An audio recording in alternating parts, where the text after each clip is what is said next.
And this is Mike Lewandowski, and today I would like to share with you a story, a fascinating story that I heard just a few months ago on Relevant Radio. Since then, I looked a little deeper into it through the Catholic Encyclopedia on www.newadvent.org, also the American Catholic website. And the story has to do with the 40 Martyrs of Sebaste. Sebaste is in what is now modern-day Turkey. And these 40 martyrs were all Roman soldiers. And the timeline of our story takes place sometime after the year 316. This is when the Roman Emperor, Licinius, decided to persecute Christians in the eastern part of the Roman Empire, so the area in and around Turkey. And what he did is he required that the soldiers offer sacrifices to pagan gods. And the local governor of that area wanted to be faithful and loyal to the Roman emperor, so he told the soldiers that they were going to have to go through with this. However, he did not expect 40 soldiers to come forward and to say to him, look, we can't do this. We're Christians, we're followers of Christ, and there is no way that we are going to offer sacrifices to false gods. So, at first, this local governor tried to change their minds through kindness, through promises.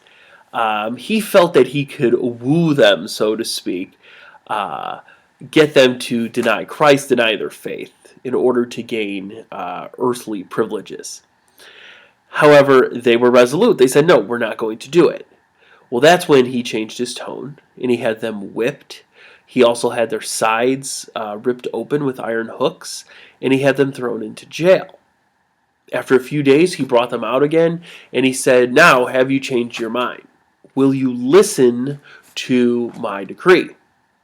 And they would not change. They said, we are ready to die. We are ready to be faithful to Christ. We don't care what the punishment is.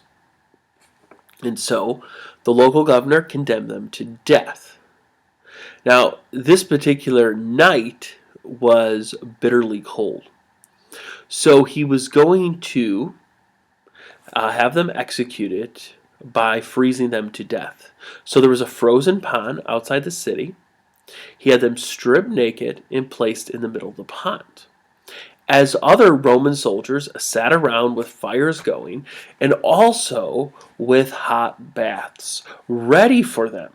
All they would have to do is to deny their faith, and they could quickly warm up. The soldiers held firm. They suffered and suffered. But one could not endure any more suffering, and he left the others. He came to where the guards were.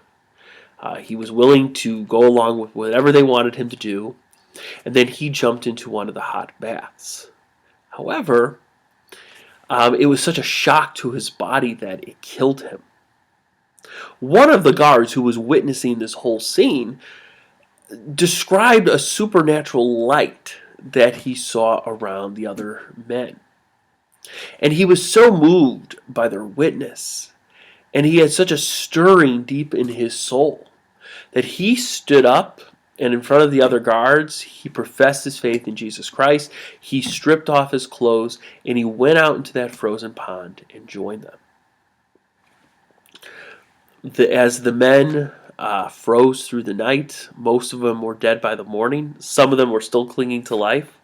And that's when the guards decided to burn all the bodies and to throw their ashes into the river. That's exactly what they did.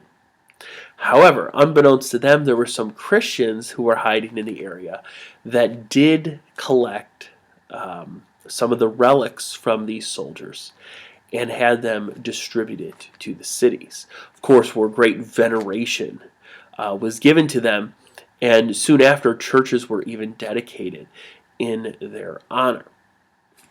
And this story, like I said, took place in the 4th century, and our earliest account of it comes to us from St. Basil the Great. St. Basil, who was a bishop in Caesarea in the 370s. So he actually preached a homily on this very soon, not too long after their heroic deaths. So let us ask these 40 martyrs to intercede for us so that we too may have the faith, the courage, and the love for Christ never to deny Him, even in the face of the most difficult circumstances. Well, I hope you enjoyed this video, and there will be more to come. Thank you very much.